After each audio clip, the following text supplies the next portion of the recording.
Dans cette session, nous allons examiner l'une des paraboles les plus populaires que nous trouvons dans le Nouveau Testament, une qui est très populaire auprès des gens de l'Église du monde entier. On l'appelle généralement la parabole du Fils prodigue, bien que dans certains textes bibliques, elle soit donnée sous un autre nom. Elle s'appelle la parabole du Fils perdu. Et dans l'Évangile de Luc, au chapitre 15, cette parabole n'est pas isolée, mais est liée à deux autres paraboles, de portée beaucoup plus courte.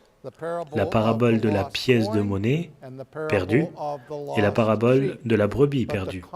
Mais le contexte de ces trois paraboles est pratiquement le même. Et avant de lire la parabole, permettez-moi de lire le texte qui présente ces trois paraboles. Alors tous les publicains et les pécheurs s'approchèrent de lui pour l'entendre. Et les pharisiens et les scribes se plaignirent, disant, « Cet homme a reçu les pécheurs et mange avec eux. » Alors il a prononcé ces paraboles. Vous voyez donc le contexte dans lequel Jésus donne la parabole du Fils prodigue, avec la pièce de monnaie perdue et la brebis perdue. C'est en réponse à la plainte des scribes et des pharisiens que Jésus eut affaire aux pécheurs et aux publicains. Considérant cela comme toile de fond, regardons la parabole. Puis il dit, un certain homme avait deux fils, et le plus jeune d'entre eux dit à son père, « Père, donne-moi la part des biens qui m'appartient. » Il leur partagea donc ses moyens de subsistance, et peu de jours après, le plus jeune fils rassembla tout, partit pour un pays lointain, et là il dilapida ses biens en menant une vie prodigue. Mais après avoir tout dépensé, une grave famine survint. Dans le pays, il commença à être dans le besoin. Alors il alla se joindre à un citoyen de ce pays, et il l'envoya dans ses champs pour nourrir les porcs. Et il aurait volontiers rempli son estomac de la nourriture des porcs. Mais quand il revint lui-même, il dit, « Combien de mercenaires de mon père ont du pain en abondance et en réserve, et moi je meurs de faim. Je me lèverai, j'irai vers mon père, et je lui dirai, « Père, j'ai péché contre le ciel et contre toi, et je ne suis plus digne d'être appelé ton fils. Alors fais pour moi comme l'un de tes mercenaires. » Et il se leva et vint vers son père. Mais alors qu'il était encore très loin, son père le vit et eut compassion, et courut se jeter à son cou et l'embrassa. Et le fils lui dit, « Père, j'ai péché contre le ciel et contre toi, et je ne suis plus digne d'être appelé ton fils. » Mais le père dit à ses serviteurs, « Apportez la plus belle robe et mettez-la lui. Mettez-lui un anneau à la main et des sandales aux pieds, et amenez ici le veau gras. Tuez-le et mangeons et soyons joyeux. C'est pour cela que mon fils était mort et qu'il est devenu vivant. Il était perdu et il est retrouvé. » Et ils commencèrent à être joyeux. Or, son fils aîné était dans les champs. Et comme il s'approchait de la maison, il entendit de la musique et des danses. Il appela donc l'un de ses serviteurs et lui demanda ce que signifiaient ces choses. Et il lui dit, « Ton frère est venu et parce qu'il l'a reçu sain et sauf, ton père a tué le veau gras. » Mais il était en colère et ne voulait pas entrer. C'est pourquoi son père sortit et le supplia. Alors il répondit et dit à son père, « Voici, pendant tant d'années je ne t'ai jamais transgressé, je n'ai jamais transgressé tes commandements, et pourtant tu ne m'as jamais donné un chevreau pour que je puisse me réjouir avec mes amis. Mais dès que ton fils est venu, qui a dévoré ton gagne-pain avec des prostituées, tu as tué pour lui le veau gras. » Et il dit, « Mon fils, Tu as toujours été avec moi, et tout ce que j'ai est à toi. Il était juste que nous nous réjouissions, car ton frère était mort, et il est de nouveau vivant. Il était perdu, et il est retrouvé. Une histoire courte, mais quelle histoire! Dans cette histoire, nous avons une parabole de l'Évangile dans toute sa merveille, sa beauté et sa grâce. L'histoire commence avec l'un des deux fils qui veut maintenant avoir son héritage. L'idée de gratification différée ne faisait pas partie de son vocabulaire. Il voulait mettre la main sur cet argent le plus tôt possible. Alors il supplia son père de lui donner ce cadeau, et son père le lui permit. Et on nous dit qu'en très peu de temps, ce garçon a pris ce trésor et est parti dans un pays lointain. Maintenant, il faut s'arrêter là. Pourquoi n'est-il pas resté là où il était? Pourquoi n'a-t-il pas dépensé cet argent dans une vie tumultueuse tous les soirs pour ensuite rentrer chez son père? Eh bien, ce n'est pas ainsi que fonctionne le péché, mes amis. On nous dit que nous sommes, par nature, des enfants de ténèbres, que nous n'aimons pas être dans la lumière. Nous préférons les ténèbres à la lumière parce que nos actions sont mauvaises. Chaque fois que je lis ou entends cette parabole, vous savez ce que je pense? Vous savez ce que je pense vivre ici dans le centre de la Floride? Je pense à un événement qui a lieu chaque année à proximité, les vacances de printemps, tout près de la route à Daytona Beach, où les médias nous donneront des images télévisées du comportement déchaîné de ces étudiants qui passent le temps essentiellement à consommer de la drogue, de l'alcool et à se livrer à une activité sexuelle effrénée. Et quand je vois ces scènes à la télévision, je m'interroge sur les parents de ces jeunes. Comment ils se sentiraient si au journal télévisé de 21h, ils voyaient leur fille ou leur fils impliqués dans cette débauche? Pourquoi les étudiants continuent-ils ainsi à Daytona? Ils sont loin de chez eux. Ils sont là où personne ne les connaît. Ainsi, leurs inhibitions, leurs liens familiaux, leurs tabous culturels ont été laissés là, d'où ils viennent. Et ils sont désormais libres, autant que possible, de vivre de manière outrageuse comme ils le souhaitent. C'est ce qu'a fait ce jeune homme. Il est parti dans un pays lointain où personne ne le connaissait, où son père ne le voyait pas, où ses frères ne le voyaient pas, où les domestiques de la famille ne le voyaient pas. Et là, il a dilapidé ses biens en menant une vie prodigue. Il a vécu ainsi son héritage, le jetant, agissant comme un prodigue, gaspillant tout ce que son père lui avait donné. Cette histoire-là, à ce moment-là, devrait nous émouvoir profondément. Parce qu'il y a peu de choses dans ce monde plus futiles que le gaspillage.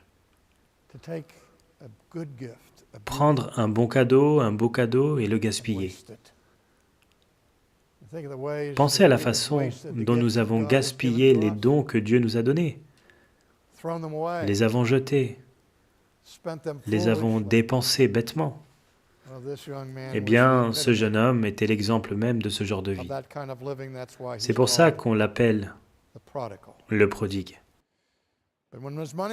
Mais quand son argent a disparu, quand il a tout dépensé, au même moment, une famine, une grave famine dans le pays. Cet homme n'avait donc rien à manger. Et il commençait à souffrir. Il alla se joindre à un citoyen de ce pays qui l'envoya dans ses champs pour nourrir les porcs. C'est un jeune homme juif. Et il doit maintenant être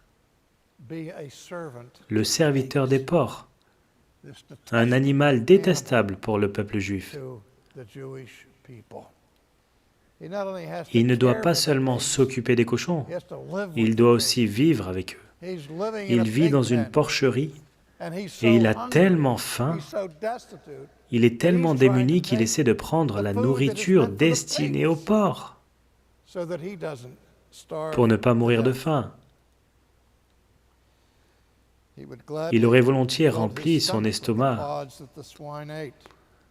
de ce que mangeaient les porcs, mais personne ne lui a rien donné. Maintenant, tout change au verset 17, avec le verset qui me semble extrêmement important. Nous lisons, « Mais quand il revint à lui-même, il dit, « Combien de domestiques de mon père ont assez de pain à revendre et je meurs de faim ?» Au XVIIIe siècle, en Amérique, le plus grand réveil jamais connu de la nation a eu lieu en Nouvelle-Angleterre et a été appelé le Grand Réveil. Pas le Grand Réveil ni la Grande Conversion, mais le Grand Réveil. Parce que les gens ont été réveillés de leur torpeur. Les gens ont été réveillés de leur vie inconsciente de péché effréné. Leur conscience était éveillée. Ils ont commencé à réaliser qu'ils étaient en train de périr. Et c'est pourquoi les conversions qui ont eu lieu sous le ministère de Wesley, Edwards et d'autres là-bas en Nouvelle-Angleterre ont été qualifiées de réveil. C'est ce qui est arrivé au fils prodigue. Il est revenu à lui. Il s'est réveillé. Il est revenu à lui-même. Mais je tiens à préciser qu'il n'est pas revenu à lui-même tout seul. Personne ne vient à lui-même. Personne n'est réveillé aux choses de Dieu par un réveil. Seul Dieu peut réveiller un pécheur engourdi de son sommeil. Et donc, en partie, il s'agit d'un message sur la façon dont Dieu sauve les personnes qui vivent dans des porcheries. Il revient à lui-même et quand il se réveilla, il dit « Je me lèverai et j'irai vers mon Père. Et je lui dirai, j'ai péché contre le ciel et contre toi. » C'est ce qui arrive quand un pécheur est réveillé par la grâce. Chaque pécheur qui a jamais été éveillé par la grâce, quand il revient à lui-même, non par lui-même, dit « Je me lèverai et j'irai vers mon Père. Et je dirai, Père, j'ai péché contre le ciel et j'ai péché contre toi. Fais de moi un de tes serviteurs. » Père, j'étais un fils dans ta maison et je suis parti. Mais maintenant, tout ce que je veux, c'est être un esclave dans ta maison. C'est le cœur d'une personne convertie, n'est-ce pas?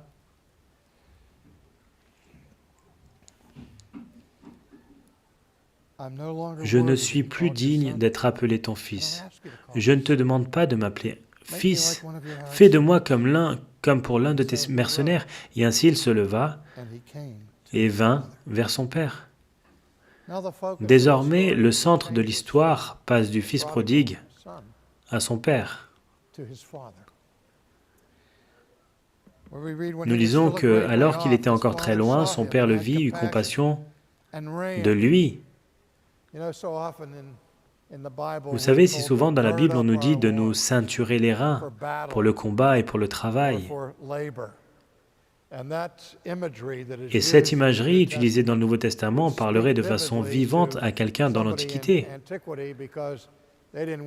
Car ils ne portaient pas de jeans bleus, ils ne portaient pas de pantalons, ils portaient des robes qui ressemblaient beaucoup à des robes et qui descendaient sous les genoux.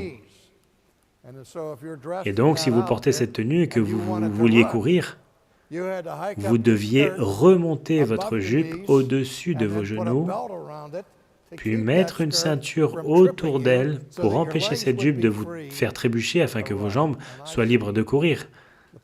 Et je vois le père prodigue regarder au loin, il voit cette silhouette s'approcher. Il regarde au loin et il remarque la manière de marcher. Il y a quelque chose de familier dans cette personne qui arrive. Et contre tout espoir, il pense que c'est peut-être son fils qui est parti et il pensait qu'il ne reviendrait plus jamais. Il remonte sa jupe, il met la ceinture autour, il se met à courir dans la rue pour accueillir son fils.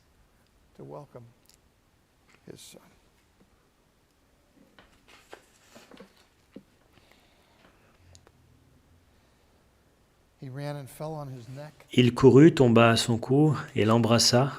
Aucune réprimande. Pas de réprimande. Aucune réprimande. Juste un amour filial exprimé par l'étreinte et le baiser d'un père joyeux. Et le fils dit, « Père, j'ai péché contre le ciel et contre toi, je ne suis plus digne d'être appelé ton fils. » Je ne veux pas l'entendre, dit-il, et il dit à ses serviteurs, « Apportez la plus belle robe. Trouvez la meilleure robe de la maison et mettez-la lui. Mettez-lui une bague à la main, la bague familiale, la chevalière, l'anneau d'autorité. Cela dit qu'il est mon fils et qu'il est membre à part entière de cette famille et de cette maison. Mettez-lui des sandales aux pieds et amenez le veau gras ici et tuez-le, car nous allons faire une fête. Mangeons et soyons joyeux. C'est pour cela que mon fils était mort et qu'il est revenu à la vie. Il était perdu et retrouvé. Et ils commencèrent à être joyeux. Maintenant, l'accent est mis sur l'autre fils, qui représente clairement les pharisiens dans cette parabole. Le fils aîné était dans les champs, et alors qu'il s'approchait de la maison, il entendit de la musique et des danses. Il appela alors l'un des domestiques et lui dit, « Qu'est-ce que c'est que ce bruit ?» Et il dit, « Ton frère est rentré à la maison. » Et parce qu'il a reçu sain et sauf, ton père a tué le veau gras. Quoi? Mon inutile frère qui a pris cet héritage et est parti et m'a laissé ici pour faire tout le travail, il est de retour et nous allons faire une fête?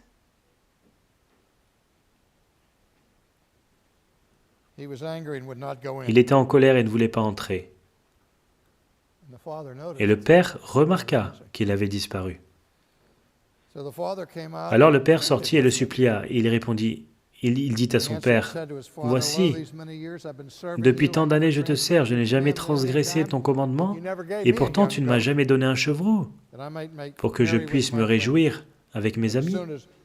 Mais dès que ton fils, pas dès que mon frère, mais dès que ton fils est venu, qui a dévoré ton gagne-pain avec des prostituées, je ne l'ai pas fait. Jamais j'ai désobéi à ton commandement, je t'ai servi fidèlement tout ce temps, et ce gamin sort, vit avec des prostituées, il a le culot de revenir ici.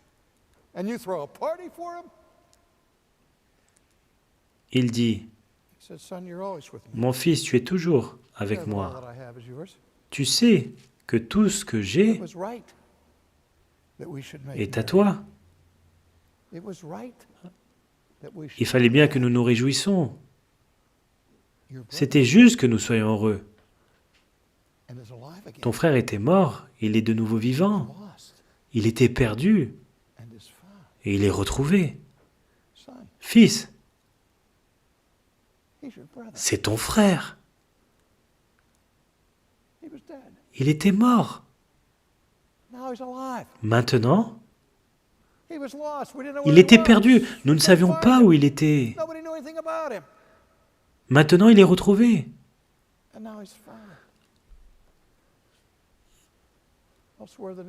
Ailleurs, le Nouveau Testament nous dit qu'il y a une fête au ciel chaque fois qu'un pécheur se convertit. Les anges se réjouissent, mais les pharisiens se fâchent. Les pharisiens détestaient les pécheurs. Une chose qu'ils aimaient chez les pécheurs, c'est qu'ils pensaient qu'ils étaient de pires pécheurs qu'eux et qu'ils ne supportaient pas de voir un pécheur recevoir une bénédiction du Dieu Tout-Puissant. Si tel est le cœur du pharisien, c'est le cœur d'une personne non convertie. C'est le cœur d'une personne qui ne comprend pas du tout la grâce. Parce que si je comprends la grâce de la grâce, comment puis-je faire autre chose que me réjouir que quelqu'un reçoive cette grâce de Dieu, même si c'est mon pire ennemi?